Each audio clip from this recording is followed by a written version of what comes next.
Hello everyone. Welcome in Guruman talks पर आपका स्वागत है। आशा करता हूँ आप सब अच्छे होंगे। आज का हमारा जो महत्वपूर्ण टॉपिक है वो है जैन धर्म। और जैन धर्म आपका आने वाले सभी एग्जाम्स जैसे पेट के लिए ये आपका अति महत्वपूर्ण है। पेट हो गया आपका, चाहे आप यूपी पीसीएस देख लीजिए और चाहे तो आप आरओ के पेपर देख लीजिए, वहाँ पर ये टॉपिक बहुत ज़्यादा पूछा जाता है। तो हम लोग जितने भी आपके फैक्ट बन सकते हैं, चाहे वो आपका वनडे एग्ज़ाम के लिए हो या आपके यूपी पीसीएस या आरओ के लिए हो, जितने भी आपके क्वेश्चन बन सकते हैं वो सारे इसमें मैंने कवर करने की कोशिश की है। तो शुरू कर लेते हैं आज का टॉपिक। और अगर हम जैन धर्म की बात करें तो जैन, सबसे पहले हम देखेंगे कि जैन जो शब्द है, ये जैन शब्द जो है ये संस्कृत भाषा का जो जिन शब्द है इस शब्द से बना हुआ है। और जिन का अर्थ होता है विजेता, और विजेता का मतलब है कि जो मन को वश में कर लेता है। और जो आपके जैन धर्म में जो महात्मा होते हैं उन महात्माओं को निर्ग्रंथ कहा जाता है। निर्ग्रंथ का मतलब होता है बंधन रहित, मतलब जो बंधनों से क्या है, मुक्त है। और इस धर्म के जो संस्थापक होते हैं उन संस्थापकों को तीर्थंकर कहा जाता है या अरहत कहा जाता है। तीर्थंकर जो शब्द है ये दो शब्दों से मिलकर बना है, एक तो तीर्थ और दूसरा कर। और तीर्थ का मतलब है निमित्त साधन, और निमित्त साधन का मतलब है कि जो भव सागर से तार कर दे, मतलब जो सांसारिक माया मोह से मुक्ति दिला दे, उसे तीर्थंकर कहा जाता है। आगे चलते हैं। आगे अगर हम बात करें तो आप जानते हैं कि जो जैन धर्म है, जैन धर्म में 24 तीर्थंकर हुए हैं। और 24 तीर्थंकर में जो पहले तीर्थंकर हैं या जो आपके जैन धर्म के संस्थापक हैं वो ऋषभ देव हैं। ऋषभ देव को ही आदिनाथ भी कहा जाता है। तो इनके दोनों नाम आपको याद रखने हैं, ऋषभ देव और आदिनाथ। ऋषभ देव या आदिनाथ ये क्या हैं, ये संस्थापक हैं। ऋषभ देव को अगर आप देखेंगे ऋग्वेद में इनको धर्म प्रवर्तकों में श्रेष्ठ कहा गया है। तो धर्म प्रवर्तकों में श्रेष्ठ किसे कहा गया है, तो ऋषभ देव या आदिनाथ को कहा गया है। अगर आप भगवत पुराण में देखेंगे तो भगवत पुराण में इन्हें विष्णु का अवतार कहा गया है। ऋषभ देव का प्रतीक चिन्ह जो था, ये आपके जो पीसीएस है, जो आरओ है, उसमें इस टाइप के क्वेश्चन पूछे जाते हैं कि जो आपके पहले जो तीर्थंकर हो गए या आपके 23वें तीर्थंकर हो गए, 22वें हो गए, 21वें हो गए, इनके जो हैं वो आपके प्रतीक चिन्ह और चैत्य वृक्ष के बारे में पूछा जाता है। तो इन जो ये फैक्ट जो हैं इनको भी आपको ध्यान से देखना है। तो ऋषभ देव की बात करें तो ऋषभ देव का जो प्रतीक चिन्ह रहा है वो वृषभ रहा है, और जो चैत्य वृक्ष है वो न्योग्रेत है। चैत्य वृक्ष का मतलब है कि जिस वृक्ष के नीचे इनको ज्ञान की प्राप्ति हुई है, तो न्योग्रोथ है, ये ऋषभ देव का चैत्य वृक्ष है। और ऋषभ देव का जो प्रतीक चिन्ह है वो वृषभ है, आपको याद रखना है। अगले पॉइंट की बात करते हैं कि जो प्रथम तीर्थंकर, मतलब जो आपके ऋषभ देव हैं या आदिनाथ हैं, इनकी जो मूर्ति स्थापित की गई थी वो माउंट आबू राजस्थान में स्थापित की गई थी। और इसकी स्थापना बिमल के द्वारा की गई थी। बिमल जो कि भीम प्रथम के मंत्री थे, और भीम प्रथम जो हैं ये चालुक्य वंश के एक शासक हुए हैं। तो ये बात भी आपको ध्यान रखनी है। जैन धर्म के दूसरे जो तीर्थंकर हैं वो अजीतनाथ हैं। तो दूसरे तीर्थंकर आपके अजीतनाथ हैं। इनका जो प्रतीक चिन्ह है वो गज है, और जो चैत्य वृक्ष है वो सप्तपर्ण है। सप्तपर्ण इनका चैत्य वृक्ष है, प्रतीक चिन्ह गज है, और दूसरे तीर्थंकर आपके अजीतनाथ हैं। आगे बात करते हैं। आगे जो आपके तीर्थंकर हैं वो 19वें तीर्थंकर हैं। ये भी आपका पीसीएस में पूछा हुआ क्वेश्चन है। तो 19वें तीर्थंकर आपको ध्यान रखना है, मल्लिनाथ हैं। 19वें तीर्थंकर आपके मल्लिनाथ हैं, और इनका जो चिन्ह है वो कलश है, और जो चैत्य वृक्ष है वो काकेली का वृक्ष है। फिर उसके बाद आपको सीक्वेंस से 21, 22, 23 याद रखना है, और 24वें आप जानते हैं महावीर स्वामी। तो पहले आपके ऋषभ देव या आदिनाथ हैं, दूसरे आपके अजीतनाथ हैं, 19वें आपको बताया मल्लिनाथ हैं, 21वें आपके तीर्थंकर जो हैं वो आपके नेमिनाथ हैं। 21वें आपके नेमिनाथ हैं, और 22वें जो हैं 22वें तीर्थंकर अरिष्टनेमि हैं। अरिष्टनेम का जो प्रतीक चिन्ह है वो शंख है, और इनका चैत्य वृक्ष जो है वो धव है। और अरिष्टनेम के बारे में ये भी आपको याद रखना है कि इन्हें कृष्ण का समकालीन कहा जाता है। ये पॉइंट भी आपको याद रखना है। और जो हमारे 23वें तीर्थंकर हैं वो हैं पार्श्वनाथ। और पार्श्वनाथ कि इनके माता और पिता के बारे में भी क्वेश्चन पूछे गए हैं। जैसे अगर हम बात करें, इनकी माता का नाम था वामा। तो इनकी माता जो हैं वो वामा हैं, और इनकी जो पत्नी हैं इनका नाम था प्रभावती। और ये कहा जाता है कि जो इनकी माता वामा हैं और जो पत्नी प्रभावती हैं वो जो आपके पार्श्वनाथ हैं इनकी प्रथम अनुयायी भी रही हैं, इसीलिए क्वेश्चन आपसे पूछा जाता है। पार्श्वनाथ की जो उपाधि है वो पुरुषाद नियम है। पुरुषाद नियम की उपाधि इनको दी गई है। पुरुषाद नियम का मतलब होता है महापुरुष। और जो पार्श्वनाथ हैं इनके बारे में ये भी आपको याद रखना है कि इन्होंने महिलाओं को भी इस धर्म में प्रवेश दिलाया है। तो महिलाओं को प्रवेश दिलाने में जो सबसे बड़ी भूमिका रही है वो पार्श्वनाथ की रही है। और तपस्या के 84वें दिन जो है इनको सम्मेद पर्वत पर ज्ञान की प्राप्ति होती है। सम्मेद पर्वत पर इनको ज्ञान की प्राप्ति होती है। ये भी आपसे एग्जाम में पूछा जाता है। देखिए, मैंने इसमें आपको, अगर हम 21, 22 और 23 आप भूल सकते हैं तो इसके लिए आप ट्रिक याद रखना। ना से हो जाएगा आपका नेमनाथ, ए से हो जाएगा अरस्टनेम और पी से हो जाएगा पार्श्वनाथ। तो इसमें थोड़ा सा आप हिंट लेकर इसको याद रख सकते हैं। आगे बात करते हैं कि जो पार्श्वनाथ की शिक्षाएं हैं, पार्श्वनाथ की जो शिक्षाएं हैं उसमें आपका अहिंसा, सत्य, अस्तेय और अपरिग्रह है। अहिंसा, सत्य, अस्तेय और अपरिग्रह को चातुर्थी या चातुर्यम कहा जाता है। आगे चलकर आप देखेंगे कि जो महावीर स्वामी है इसमें ब्रह्मचर्य शब्द जोड़ दिया था, तो इसमें 5 इनकी जो हैं वो शिक्षाएं हो जाती हैं। तो पार्श्वनाथ की जो महिला शिष्या थी इसका नाम था पुष्पचूली। जो पुष्पचूली है ये भिक्षुणी संघ की अध्यक्ष भी इसको बनाया गया था। तो ये बात भी आपको ध्यान रखनी है, ये इंपॉर्टेंट फैक्ट है आपका। अब हम लोग बात करेंगे महावीर स्वामी की। महावीर स्वामी से आपके जैन धर्म से क्वेश्चन पूछे जाते हैं।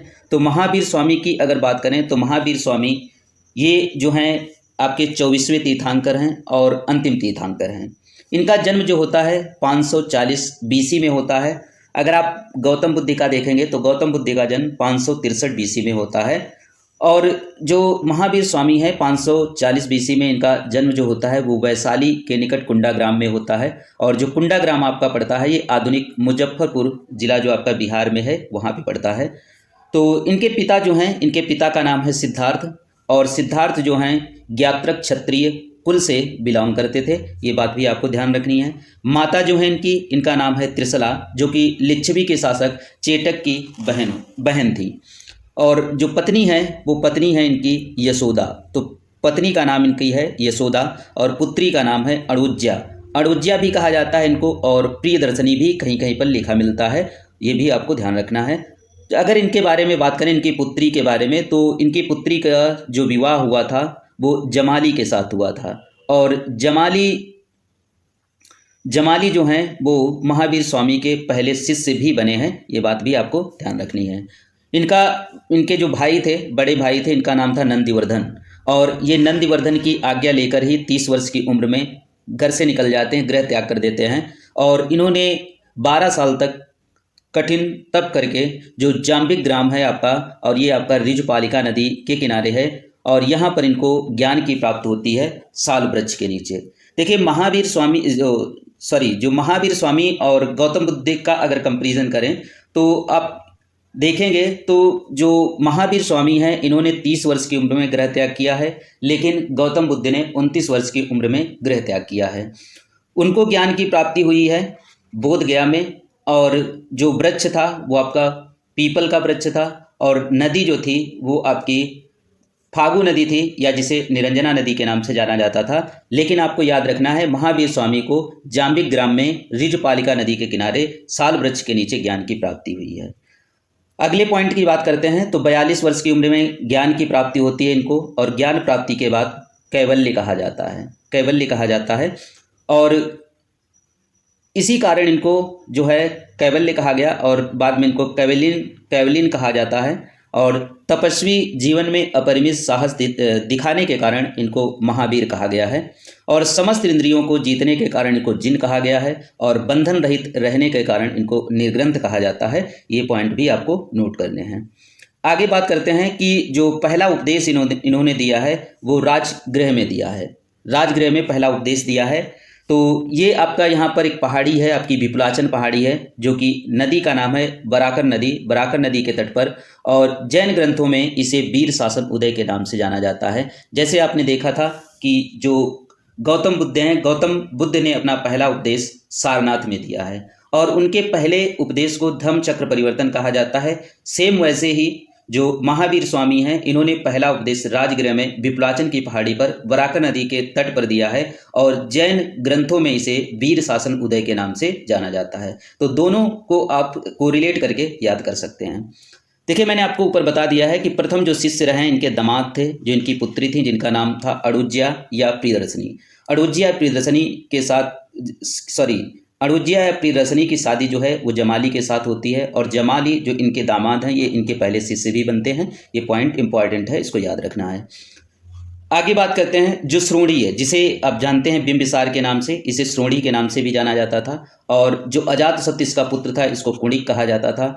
ये और जो राजा उदयन जो कि आप जानते हैं कि उदयन ने जो कुसुमपुर है, जो पटना है, पाटलिपुत्रा है, उसकी स्थापना करवाई थी और इसको अपनी राजधानी भी बनाई थी। क्योंकि आप जानते हैं कि ये सभी शासक जो हैं मगध महाजनपद में हुए हैं और मगध महाजनपद में जो हर्यक वंश होता है, बिंबिसार जो है ये हर्यक वंश का संस्थापक होता है और इसका पुत्र अजातशत्रु होता है बिंबिसार का, और अजातशत्रु का पुत्र उदयन होता है। तो ये बातें आपको ध्यान रखनी है। आगे बात करते हैं जो महावीर स्वामी है। महावीर स्वामी की मृत्यु 468 ईसा पूर्व में हो जाती है। कहाँ पर होती है? तो पावापुरी में होती है और ये मल्ल गणराज्य की जो है वो मल्ल गणराज्य होता है, मल्ल गणराज्य में ही इनकी जो है वो मृत्यु हो जाती है। आप जानते हैं कि जो गौतम बुद्ध हैं, गौतम बुद्ध की भी मृत्यु जो होती है वो कुशीनगर में होती है और कुशीनगर भी आपका मल्ल गणराज्य में ही आता था। तो ये पॉइंट भी आपको ध्यान रखना है। जैन धर्म की शिक्षा सत्य, अहिंसा, आस्तेय और अपरिग्रह। मैंने आपको बताया था कि जो पार्श्वनाथ हैं इन्होंने 4 शिक्षा सत्य, अहिंसा, आस्तेय, अपरिग्रह दी थी और इसी में महावीर स्वामी ने ब्रह्मचर्य शब्द को भी इसमें जोड़ दिया था। आगे बात करते हैं इनके सिद्धांत की कि जो जैन धर्म के सिद्धांत हैं। जैन धर्म के सिद्धांत की अगर बात करें कि अहिंसा जो जैन धर्म का है वो आधारभूत जो सिद्धांत है, अहिंसा जैन धर्म का आधारभूत सिद्धांत है। और जैन त्रिरत्न में अगर हम बात करें तो सम्यक ज्ञान, सम्यक दर्शन और सम्यक आचरण शामिल होते हैं। देवताओं के अस्तित्व को जैन धर्म अस्वीकार नहीं करता है। जो जैन धर्म है ये जैन धर्म देवताओं के अस्तित्व को मानता है, ये बात आपको ध्यान रखनी है। और जैन धर्म पुनर्जन्म एवं कर्म के सिद्धांत को मानता है। आगे बात करते हैं श्यादवाद जो जैनों का है वो ज्ञान सिद्धांत है और श्यादवाद को ही अनेकांतवाद भी कहा जाता है। अनेकांतवाद का मतलब है किसी पदार्थ को अनेक रूपों में व्यक्त कर सकना। जैन धर्म में गृहस्थ जो शिष्य होते हैं उनको श्रावक और जो शिष्या होती हैं उनको श्राविका कहा जाता है। मंदिर में केवल जैन मूर्तियों की पूजा करने वाले जो थे उन्हें तेरापंथी कहा जाता था। ये पॉइंट भी आपको ध्यान रखना है। आगे बात करते हैं जैन साहित्य की। और जैन साहित्य की बात करें तो मोस्ट इम्पॉर्टेंट जो पॉइंट है आपका यहाँ से पूछा जाता है कि जैन साहित्य को क्या कहा जाता है, तो आपको याद रखना है आगम कहा जाता है। जो जैन धर्म के प्राचीन ग्रंथों को जो पुआ कहा जाता है, ये भी आपको ध्यान रखना है। जो जैन धर्म के प्राचीन ग्रंथ हैं उनको पुआ कहा जाता है। और जैन धर्म में प्रमुख टीकाकार जो हरिभद्र सूरी और शीलाक हैं, नेमचंद सूरी हैं, अभयदेव सूरी हैं और मलयगिरी जो हैं ये प्रमुख हैं। प्रारंभ में जैन ग्रंथ अर्धमगधी में तथा बाद में प्राकृत भाषा में लिखे जाते हैं। ये पॉइंट आपका मोस्ट इम्पॉर्टेंट है कि प्रारंभ में जैन ग्रंथ जो हैं ये अर्धमगधी भाषा में लिखे जाते हैं, लेकिन बाद में जो हैं ये प्राकृत भाषा में लिखे जाते हैं। और आपको यहीं पर ये भी याद रखना है कि जो बौद्ध ग्रंथ हैं वो आपकी पाली भाषा में लिखे गए हैं। आगे बात करते हैं जो आचरांग सूत्र है। आचरांग सूत्र में जैन भिक्षुओं के आधार नियमों का उल्लेख किया गया है और भगवती सूत्र में महावीर का जीवन चरित्र के बारे में इसमें बताया गया है। और भगवती सूत्र में अगर आप देखेंगे तो 16 महाजनपदों का भी जिक्र किया गया है। न्याय धम्म कथा जो है ये शिक्षाओं का संग्रह है।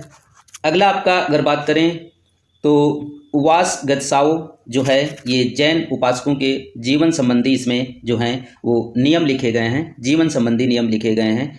और विभाग सुपम सुत जो है ये कर्म फल का जो है विस्तृत विवेचन करता है। ये बात भी आपको ध्यान रखनी है। इसी में अगर आप देखेंगे जो छेद सूत्र है ये जैन भिक्षु भिक्षुणियों के नियमों का जो है वर्णन करता है। ये भी आपको ध्यान रखना है। आगे बात करते हैं भगवती सूत्र की। तो भगवती सूत्र की अगर बात करें तो भगवती सूत्र जो है ये महत्वपूर्ण जैन ग्रंथ है। इसमें महावीर स्वामी और तथा अनेक समकालीन जैन मुनियों की जीवन गाथा का वर्णन किया गया है। और भगवती सूत्र में आपको बताया है कि यहाँ से 16 महाजनपदों के बारे में भी जानकारी मिलती है। और भी कुछ महत्वपूर्ण बिंदु देख लेते हैं कि जो महावीर स्वामी हैं, महावीर स्वामी की मृत्यु के बाद जो जैन संघ का प्रधान अध्यक्ष बनाया जाता है वो हैं सुधर्मन। तो सुधर्मन जो है, महावीर स्वामी की मृत्यु जब हो जाती है तो इनको जैन संघ का प्रधान अध्यक्ष बनाया जाता है, सुधर्मन को। जैन धर्म में 2 समुदाय में विभक्त हो गया था। इसमें एक आपका तेरापंथी और दूसरा आपका समैया। जो तेरापंथी हैं इन्हें श्वेतांबर कहा जाता था और समैया जो हैं इनको दिगंबर कहा जाता था। जैन धर्म के उत्तर भारत में 2 प्रमुख केंद्र आपको ध्यान रखने हैं, एक तो उज्जैन है और दूसरा आपका मथुरा है। जैन धर्म में देवी के रूप में जो पूजा की जाती थी वो चक्रेश्वरी देवी की पूजा की जाती थी। और आगे बात करें कि जो बौद्ध धर्म से संबंधित जो पुस्तक है बौद्ध धर्म की, जिसे गीता कहा जाता है, वो धम्मपद है। ये आपका बौद्ध धर्म का एक पॉइंट है, तो इसे भी आप नोट कर लेना। आगे बात करते हैं, वो है आपका जैन संगतियाँ। तो प्रथम जैन संगति की अगर बात करें तो प्रथम जैन संगति आपकी पाटलिपुत्रा पटना में होती है। और अगर आपको याद हो तो मैंने आपको बताया था कि जो बौद्ध संगतियां हैं और बौद्ध संगतियों में अगर आप देखेंगे जो तीसरी बौद्ध संगति है वो आपकी पाटलिपुत्रा में होती है अशोक के समय। तो यहाँ पर जैन संगति जो है, प्रथम जैन संगति आपकी पाटलिपुत्रा में होती है, ये बात आपको ध्यान रखनी है। और शासक कौन है तो आप बताते हैं चंद्रगुप्त मौर्य हैं। चंद्रगुप्त मौर्य के समय में ही प्रथम जो आपकी जैन संगति होती है। और अध्यक्ष कौन थे तो आपको बताना है स्थूलभद्र। इसी में आपको ध्यान रखना है कि इसी जो प्रथम जैन संगत है इसमें जैन धर्म जो है ये 2 संप्रदायों में आपका विभक्त हो जाता है, एक तो श्वेतांबर और दूसरा दिगंबर। श्वेतांबर और दिगंबर के बारे में कुछ डिफरेंस देख लेते हैं कि कहाँ पर ये प्रचलित थे। अगर हम इनके प्रचलन की बात करें तो जो श्वेतांबर को मानने वाले थे वो उत्तर भारत में थे और जो दिगंबर को मानने वाले थे वो दक्षिण भारत में थे। जो श्वेतांबर हैं ये सफ़ेद वस्त्र धारण करते थे और जो दिगंबर हैं ये नग्न रहते थे, क्योंकि ये दिशाओं को ही अपना वस्त्र मानते थे। जो श्वेतांबर हैं ये जो 23वें आपके तीर्थंकर हैं पार्श्वनाथ के अनुयायी थे। और जो दिगंबर हैं ये 24वें तीर्थंकर महावीर स्वामी के अनुयायी थे। दूसरी बौद्ध संगत की बात दूसरी जैन संगत की बात करते हैं तो दूसरी जैन संगत आपकी वल्लभी गुजरात में होती है। और यहाँ पर अध्यक्ष जो थे वो क्षमा श्रमण थे, तो क्षमा श्रमण का नाम आपको याद रखना है। आगे बात करते हैं तो जो आपकी द्वितीय जैन संगत के दौरान ही जैन ग्रंथों को अंतिम रूप से लिपिबद्ध एवं संकलित किया गया है। इसके बाद कोई भी जैन धर्म से रिलेटेड साहित्य नहीं लिखा गया है, तो ये भी आपको ध्यान रखना है। तो ये आपके जितने भी जैन धर्म से इम्पॉर्टेंट आपके फैक्ट बन सकते थे वो सारे फैक्ट मैंने इस वीडियो में कवर करने की कोशिश की है। ये आने वाले हर एग्जाम के लिए आपका अति महत्वपूर्ण वीडियो रहेगा। तो अगर आपको हमारी मेहनत पसंद आती है, हमारा कंटेंट पसंद आता है तो हमारे चैनल को सब्सक्राइब करें, वीडियो को लाइक करें और बेल आइकन दबाना ना भूलें। तो इसी के साथ हम लोग मिलते हैं फिर से एक बेहतरीन क्लास में। तब तक के लिए थैंक यू।